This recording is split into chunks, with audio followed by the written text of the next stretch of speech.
before me another fool. A slab of stone for my palace knows more than these men. Magic practicing priests, these so-called wise men. Why, their magic is useless, and I see no wisdom in them. My lord, this is the Hebrew, Joseph. He is the one you sent for, the one who 2 years ago interpreted the dreams of your servants, the chief of the cupbearers and the chief of the bakers. Yes, I know. So, you are the Hebrew slave who interprets dreams.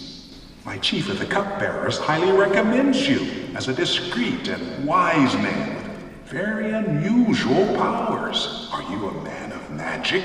No, my lord Pharaoh. Are you a learned man? A scribe, perhaps? No, my lord. Come closer, Joseph.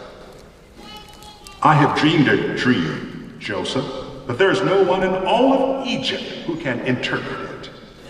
Now, I myself have heard it said that you can hear a dream and interpret it. I need not be considered. My God Jehovah will announce welfare to Pharaoh. Very well.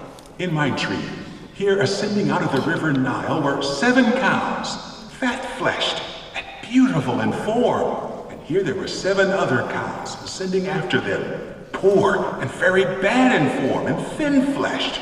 And the skinny and bad cows began to eat up the first 7 fat cows.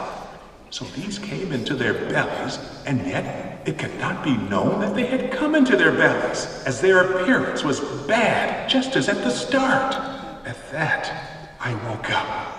Is that all, my lord? No, there's more, Joseph. After that I slept again, and I saw in my dream, and here there were 7 ears of grain coming up on one stalk, full and good. And here there were 7 ears of grain, shriveled, thin, scorched by the east wind, growing up after them. And the thin ears of grain began to swallow up the 7 good ears of grain.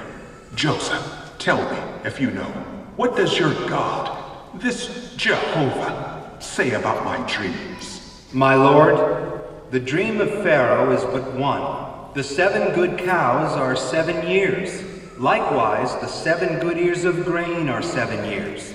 My lord, there are 7 years coming with great plenty in all the land of Egypt. But the 7 skinny and bad cows that came up after them are 7 years. And the 7 empty ears of grain, scorched by the east wind, will prove to be 7 years of famine. Ah, Joseph, what you have spoken is indeed from the true God. Is there another man like this one in all of Egypt? Go on. What else does your God, Jehovah, reveal through the dreams? Tell me if you know. What should I do? Let Pharaoh look for a man discreet and wise, and set him over the land of Egypt.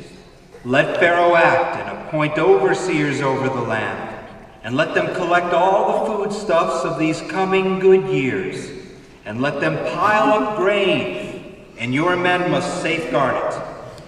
And the foodstuffs must serve as a supply for the land for the 7 years of famine, in order that the land may not be cut off by the famine. I ask, can another man be found like this one, in whom there is the Spirit of God? Since the true God has caused you to know all this, there is no one as discreet and wise as you are. Joseph, you will personally be over my house, and all my people will obey you implicitly. Only as to the throne shall I be greater than you.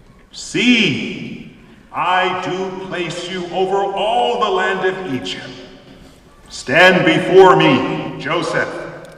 I am removing my signet ring from my own hand and putting it on your hand. You now wear my outer coat and my gold necklace as symbols of your authority. Today, you will accompany me through the land of Egypt. You will ride in the 2nd chariot of honor, and my servants will call out ahead of you, Avrek. Today, I am appointing you over all the land of Egypt. I am Pharaoh, king of Egypt, but without your authorization, no man may lift up his hand or his foot in all my land. Let all Egypt know that God has rewarded your loyalty and obedience. Your God has indeed blessed you, for you have proved to be a discreet man, yes, a wise man.